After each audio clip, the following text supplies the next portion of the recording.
Hello students, welcome to World Student Scope. I am Shruti teaching you class 12th chemistry. So in the previous lecture we completed our chapter that is electrochemistry. So this is the one shot video for you for the revision of the chapter that is electrochemistry. Let us revise what we have discussed in all the previous lecture in the details. Now we are going to just go through about the concepts. We will discuss about the headings and the definitions related to that. Let's get started with the revision lecture 1 that is of electrochemistry. Right. So we started with the simply discussing about the redox reaction. What is basically redox reaction? Redox reaction क्या होता है? Redox reaction वो reaction है, अगर हम नाम से समझे तो redox reaction में क्या होता है? Reduction and oxidation होता है. Red का मतलब है reduction एंड ऑक्स का मतलब है ऑक्सीडेशन. राइट, मतलब वो इक्वेशन जिसमें रिडक्शन और ऑक्सीडेशन हो रही हो उसे कहते हैं रिडॉक्स रिएक्शन. रिडक्शन का मतलब क्या होता है? रिडक्शन का मतलब होता है यहाँ पर गेन ऑफ इलेक्ट्रॉन. ठीक है, गेन ऑफ इलेक्ट्रॉन का मतलब है रिडक्शन. और ऑक्सीडेशन क्या होता है? लॉस ऑफ इलेक्ट्रॉन या रिमूवल ऑफ इलेक्ट्रॉन. ठीक है, removal of electron is known as oxidation. तो redox reaction is basically the combination of reduction and oxidation processes in which reduction is the gain of electron whereas oxidation is the removal of electron.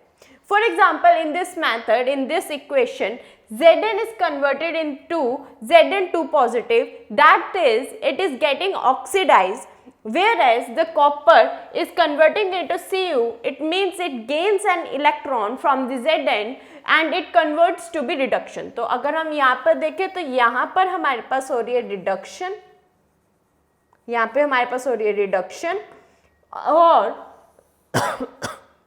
यहाँ हो रही है oxidation. यहाँ हो रही है oxidation, मतलब Zn जो है वो Zn से Zn2 पॉजिटिव में कन्वर्ट हो रहा है, तो यहाँ हो रही है ऑक्सीडेशन. और यहाँ Cu2 पॉजिटिव Cu में कन्वर्ट हो रहा है, तो यहाँ हो रही है रिडक्शन. यहाँ पर एक छोटी सी ट्रिक बताती हूँ मैं आपको. अगर याद रखना है कि एनोड पे ऑक्सीडेशन होती है या रिडक्शन होती है, तो हम इसको याद रखते हैं एंटॉक्स से. एंट ऑक्स मतलब कि एनोड पे ऑक्सीडेशन होगी तो ऑब्वियसली कैथोड पे रिडक्शन होगी. ठीक है, तो ये हमारे पास रिडॉक्स रिएक्शन होती है.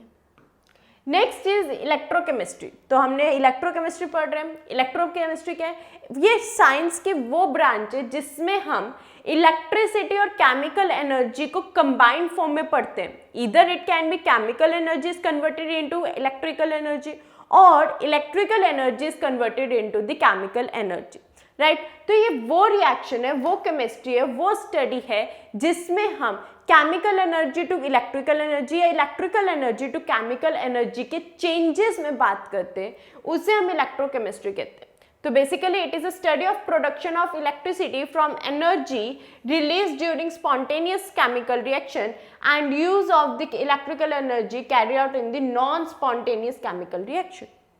तो वो रिएक्शन जो स्पॉन्टेनियस है, जो अपने आप होते हैं, ठीक है, उन रिएक्शंस में क्या होते हैं कि इलेक्ट्रिसिटी प्रोड्यूस होती है. और नॉन स्पॉन्टेनियस जिसको हेल्प की जरूरत होती है, वो रिएक्शंस में एनर्जी जो है यहाँ पे इलेक्ट्रिक एनर्जी यूज होती है. ठीक है, तो यहाँ पे अगर हम बात करें तो स्पॉन्टेनियस में क्या होगा? केमिकल एनर्जी से मेरी इलेक्ट्रिकल एनर्जी बनेगी, से मेरी इलेक्ट्रिकल एनर्जी बन जाएगी. Whereas नॉन स्पॉन्टेनियस रिएक्शन में क्या होगा? नॉन स्पॉन्टेनियस में क्या होगा? इलेक्ट्रिकल एनर्जी जो है वो कन्वर्ट होएगी केमिकल एनर्जी में. बेसिकली ये दो प्रोसेस हम पढ़ते हैं इलेक्ट्रोकेमिस्ट्री के अंदर. राइट, तो ये दो प्रोसेस हमने पढ़ने. अब इसके बाद हमने स्टार्ट किया था with the very first cell that is electrochemical cell. ठीक है, अभी हमने बात की कि एक स्पॉन्टेनियस रिएक्शन होगी, एक नॉन स्पॉन्टेनियस होगी. स्पॉन्टेनियस में क्या होगा? केमिकल एनर्जी से इलेक्ट्रिकल एनर्जी बनेगी, वेयर इज नॉन स्पॉन्टेनियस में इलेक्ट्रिकल एनर्जी से केमिकल एनर्जी बनेगी. राइट, ये हमने डिस्कस किया. तो अब क्या होएगा यहाँ पे? इलेक्ट्रोकेमिकल सेल वो सेल है जिसमें स्पॉन्टेनियस रिएक्शन होगी, तो इसका मतलब यहाँ पर केमिकल एनर्जी से इलेक्ट्रिकल एनर्जी में कन्वर्ट होगा। तो यहाँ पे क्या होते हैं, इलेक्ट्रिकल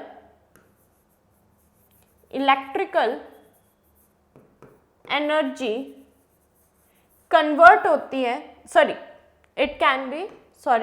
यहाँ पे क्या होगा, केमिकल एनर्जी कन्वर्ट होती है, केमिकल एनर्जी जो है वो कन्वर्ट होती है इलेक्ट्रिकल एनर्जी में, ठीक है। यहाँ पर हमारी केमिकल एनर्जी इलेक्ट्रिकल एनर्जी में कन्वर्ट होती है, तो वो सेल जिसमें केमिकल एनर्जी से इलेक्ट्रिकल एनर्जी बन रही है उस सेल को हम कहते हैं इलेक्ट्रोकेमिकल सेल।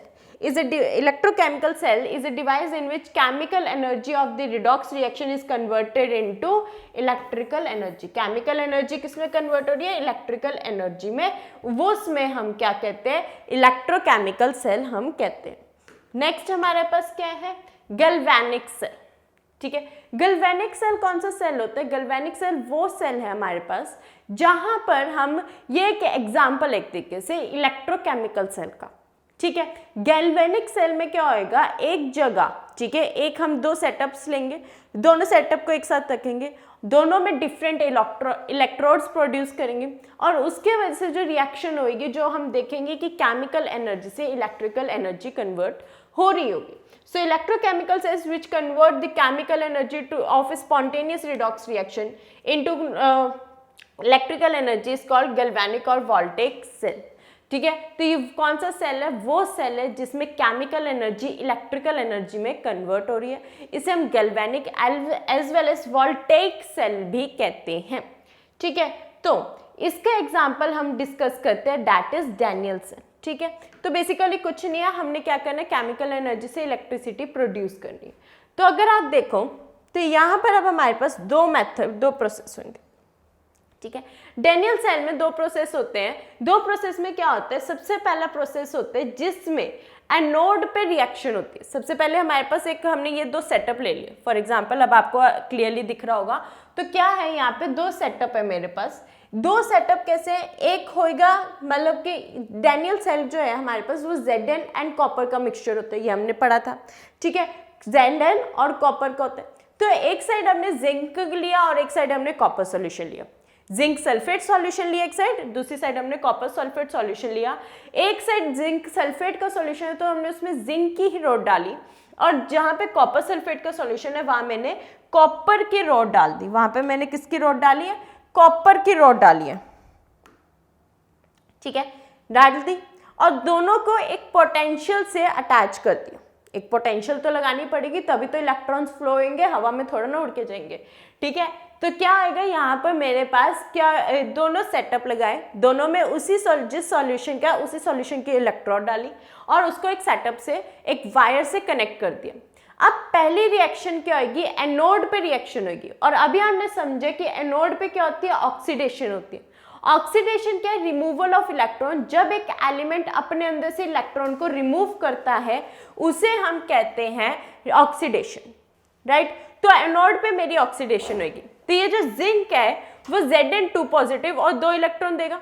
तो आपको दिख रहा है इस वाले ऊपर वाले स्टेप में क्या दिख रहा है कि ये Zn जो है वो रिड्यूस हुआ, इसे Zn2 पॉजिटिव यहाँ दिए और अपने अंदर से इलेक्ट्रॉन निकाल दिए। वो इलेक्ट्रॉन कहाँ करेंगे, इस वायर की हेल्प से इधर फ्लो करेंगे, राइट। तो यहाँ पे जो रिडक्शन हो रही है बेसिकली क्या हो रही है, सॉरी ऑक्सीडेशन हो रही है, बट Zn जो है वो Zn2 पॉजिटिव में यहाँ पे रिमूव आउट हो रहा है और जो इलेक्ट्रॉन है वो इधर फ्लो कर रहा है। आप देख रहे हो ये इलेक्ट्रॉन फ्लो कर रहा है, ठीक है। और कैथोड पे क्या होएगा कि ये जो इलेक्ट्रॉन फ्लो कर रहा है वहां पे क्या होएगा, ये जो कॉपर है ये 2 इलेक्ट्रॉन को लेगा और मेटल में कन्वर्ट हो जाएगा। तो जहां यहाँ पे ये जो Zn है वो अपने सॉल्यूशन में टूट रहा है, Zn2 पॉजिटिव में टूटी जा रहा है, वहीं पर ही दूसरी जगह इलेक्ट्रॉन जो है वो कॉपर की रॉड में जाएगा और वहां से यहाँ पे नेगेटिव चार्ज आ जाएगा, जिसकी वजह से कॉपर जो है वो कलेक्ट हो जाएगा। यहाँ पे जो है जितना भी सॉल्यूशन के अंदर कॉपर है, ये देखो जितना भी सॉल्यूशन के अंदर कॉपर है वो इस इलेक्ट्रोड के अंदर जा रहा है। क्यों जा रहा है, क्योंकि इस इलेक्ट्रोड के अंदर इलेक्ट्रॉन्स आ रहे हैं जो कि उस कॉपर को अट्रैक्ट कर रहे हैं कि मेरे ऊपर नेगेटिव चार्ज है, तेरे ऊपर पॉजिटिव चार्ज है, आ जा, ठीक है। तो यहाँ पे इस इलेक्ट्रोड पे कॉपर डिपॉजिट होता जाएगा और इसमें से Zn2 पॉजिटिव रिड्यूस होता जाएगा, अपने सॉल्यूशन में जाता जाएगा। तो ये हमारे पास पूरा प्रोसेस है डेनियल सेल का। अब यहाँ पर जब हमने बात करी डेनियल सेल की, तो क्या हुआ कि अब हमने देखा कि ठीक है, एक स्टेट ऐसी आ जाएगी जहाँ पर कॉपर डिपॉजिट होना बंद हो जाएगा और जिंक आगे रिड्यूस होना बंद हो जाएगा। मतलब एक ऐसी स्टेट आ जाएगी जहाँ पर ठीक है रिएक्शन ही स्टॉप होएगा, हमें लगेगा कि फ्लो ही नहीं हो रहा, और हम ऐसा नहीं चाहते कि हमारा जो इलेक्ट्रॉन का फ्लो है, जो इलेक्ट्रिसिटी प्रोड्यूस हो रही है, वो रुक जाए। तो ऐसी कंडीशन ना आए, उसके लिए हम एक सेटअप क्रिएट करते हैं। एक और ये जो बीच में आपको दिख रहा है, हम एक सोल्ट ब्रिज लगाते हैं।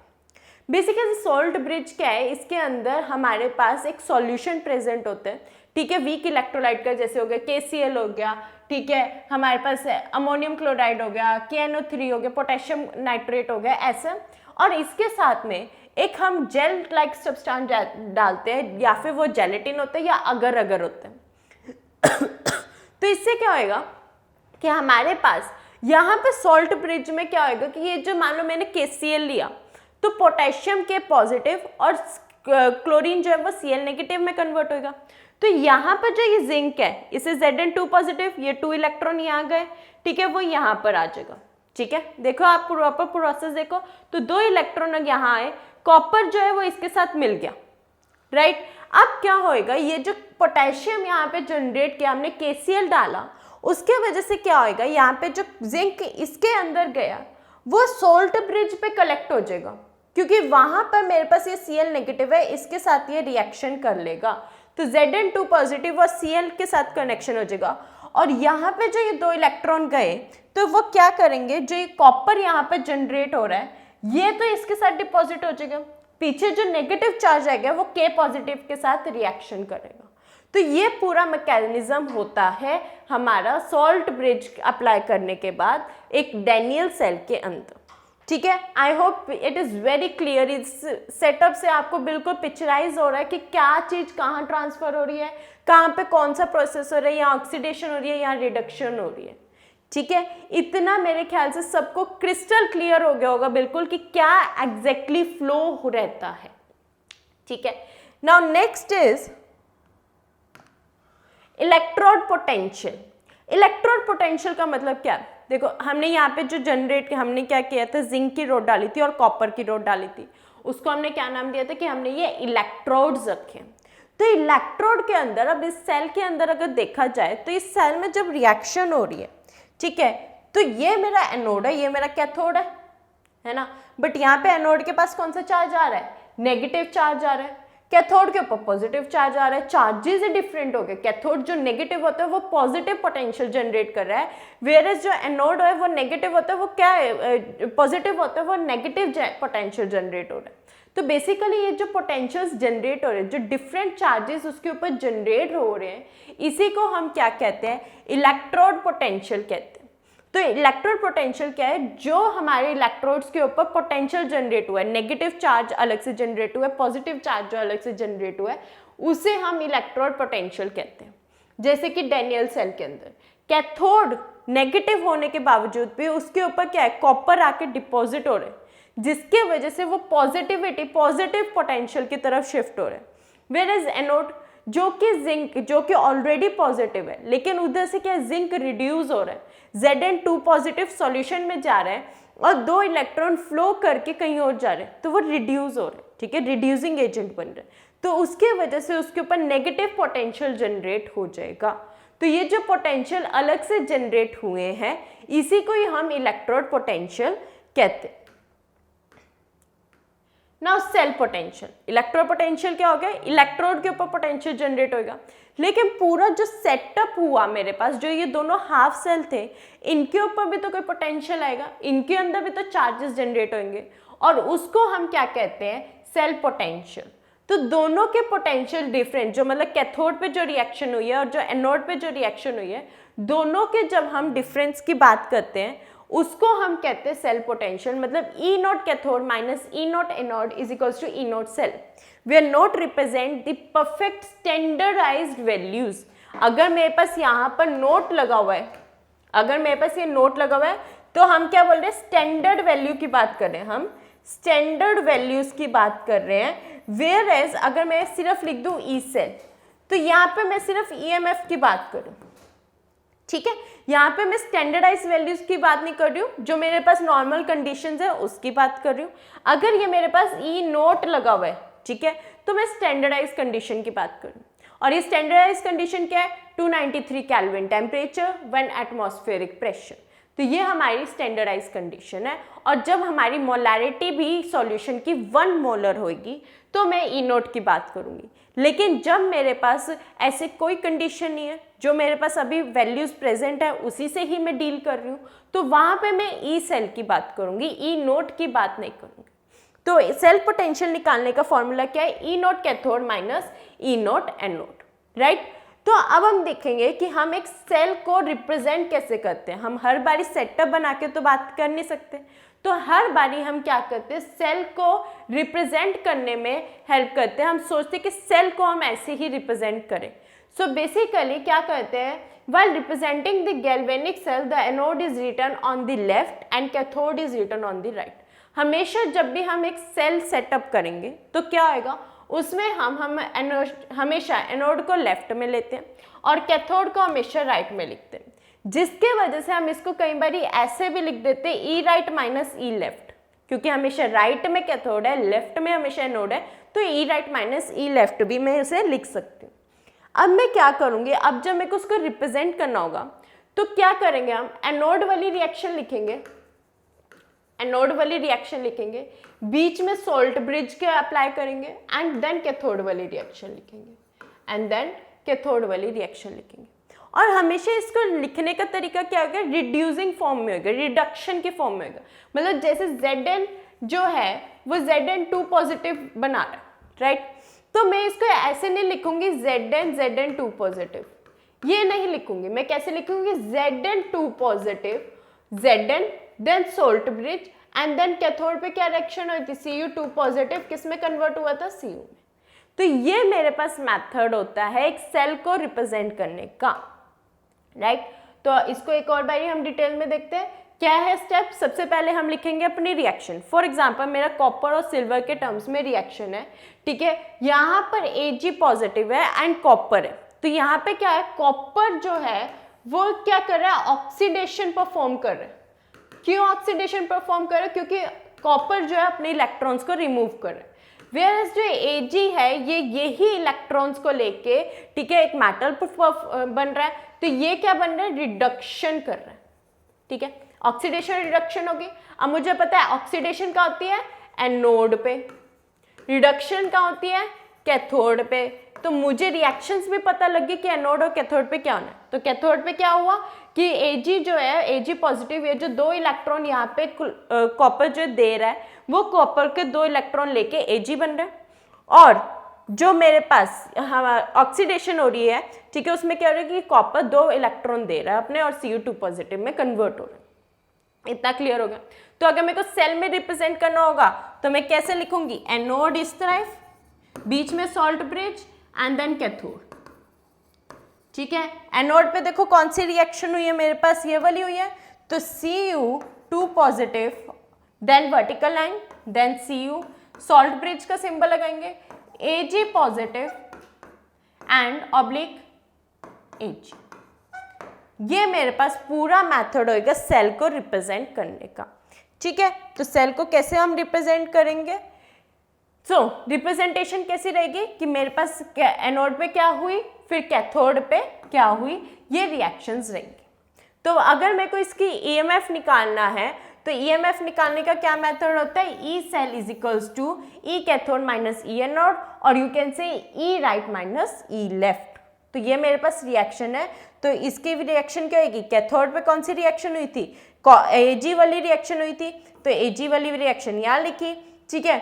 जो एनोड पे हुई थी वो कॉपर वाली रिएक्शन थी, तो कॉपर की रिएक्शन यहाँ लिखी।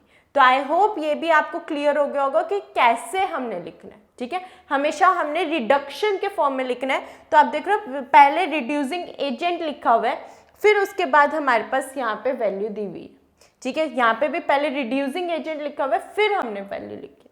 क्लियर? अब हमारे पास क्या होता है, ये तो हमारे पास ईएमएफ निकालने का तरीका आ गया कि सेल के अंदर का ईएमएफ कैसे निकालेंगे। लेकिन मेरे को क्या पता लगा, इस ई सेल तो मैंने निकाल लिया, ये तो निकाल लिया, बट क्या मेरे पास ये था ई cathode minus E anode, but अगर मेरे को बोल दिया जाए कि इस ई कैथोड की वैल्यू निकालो या इस ई एनोड की वैल्यू निकालो, तो उसको निकालेंगे कैसे?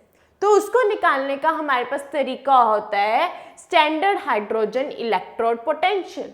सो क्या होता है इस सेटअप में, हम क्या करते हैं, एक कैथोड के, मान लो मेरे को कैथोड लेना है, तो दूसरा जो है एनोड है उसको एक आर्बिट्री वैल्यू कांस्टेंट दे देते हैं, एक कांस्टेंट वैल्यू दे देते हैं, जिसके हेल्प से मेरे पास यहाँ ई सेल पे डिपेंडेंस आ जाती है।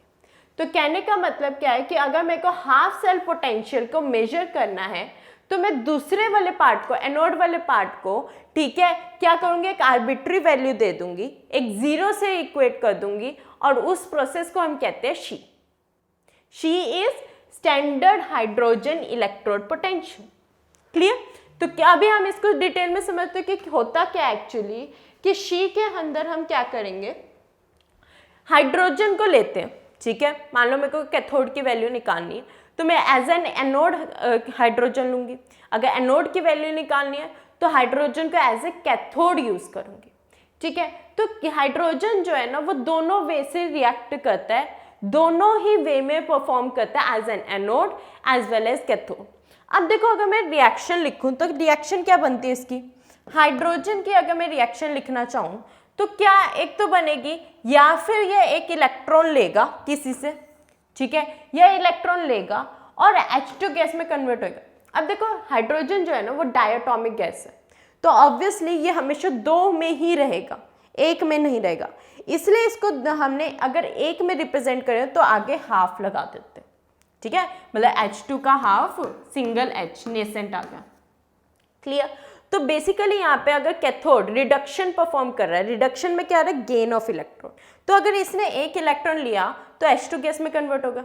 लेकिन एज एन एनोड बिहेव कर रहा है, ऑक्सीडेशन करनी है, तो ये जो H2 गैस हो गई ये रिड्यूस हो जाएगी, H पॉजिटिव और एक इलेक्ट्रॉन दे देगी, तो दोनों फॉर्म में रिएक्शन हो रही है। तो अगर मैं इस दोनों को लिखना चाहूँ तो कैसे लिखूंगी, यहाँ पे क्या लिखूंगी, E H positive oblique half H2, और अगर इधर लिखना चाहूँ तो ये कैसे लिखूंगी, E half H positive oblique half H2। अगर आप देख रहे हो तो दोनों केस में मेरे पास कंडीशन क्या बन गई, दोनों केस में ये दोनों वैल्यू सेम आ गई, लेकिन एक कैथोड के लिए और दूसरी एनोड के लिए।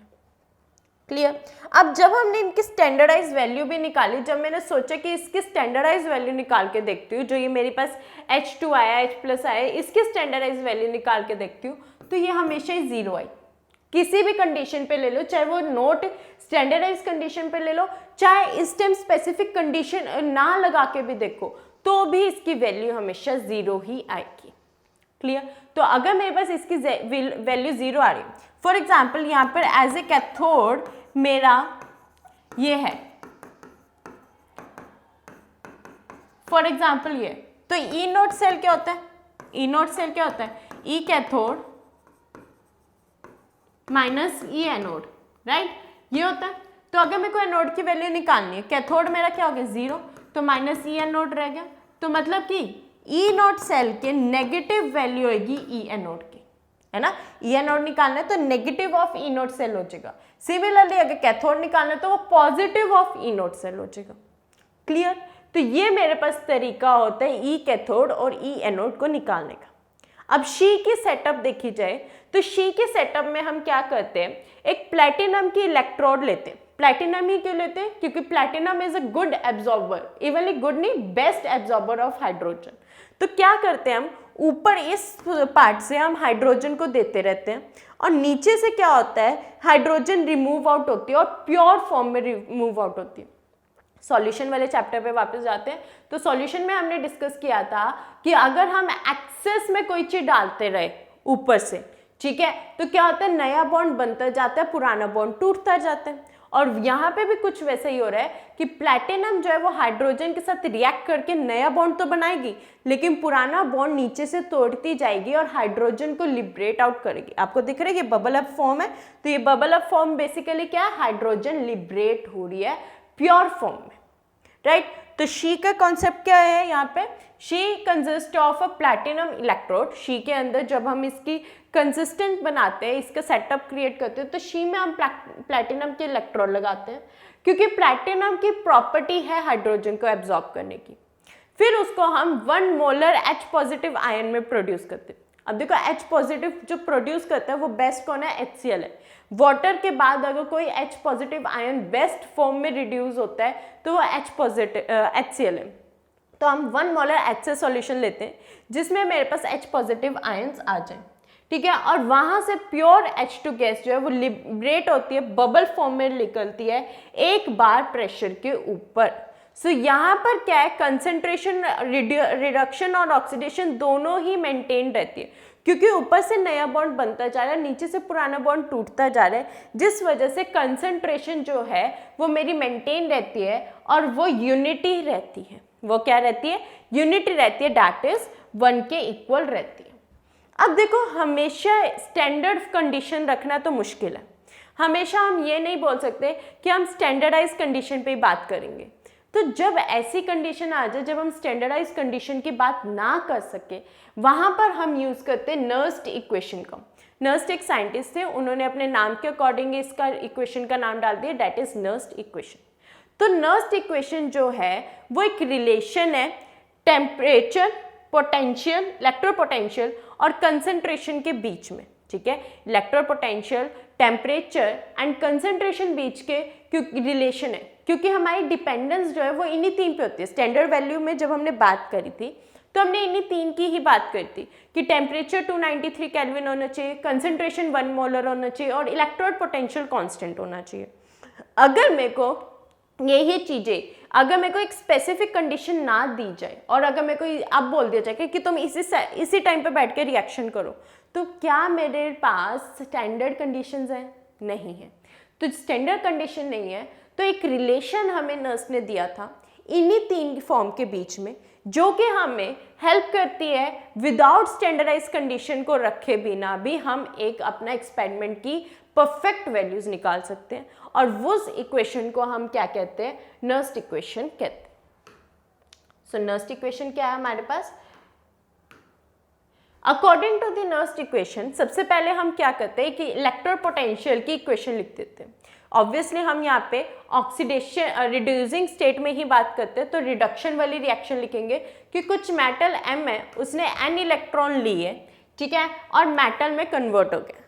तो यहाँ पर जो हमारे पास इक्वेशन आती है वो होती है E is equals to E naught minus 2.303। देखो E सेल, ठीक है, किस पे डिपेंडेंस आ गई, EMF पे, इलेक्ट्रोपोटेंशियल।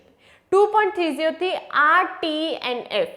RTNF का मतलब R जो होते हैं वो होते हैं गैस कांस्टेंट, T जो है वो मेरे पास टेम्परेचर है, and F is Faraday's constant जो हम इलेक्ट्रोलिटिक सेल में डिस्कस करेंगे, ठीक है, with log of M upon Mn positive. मतलब जो मेरे पास मेटल बना वो, और Mn पॉजिटिव जो पहले उसकी रिड्यूस स्टेट थी, मतलब जब वो चार्ज स्टेट में था वो, और इसके आगे ये लगा दिया तो इक्विलिब्रियम वाली बात याद करो।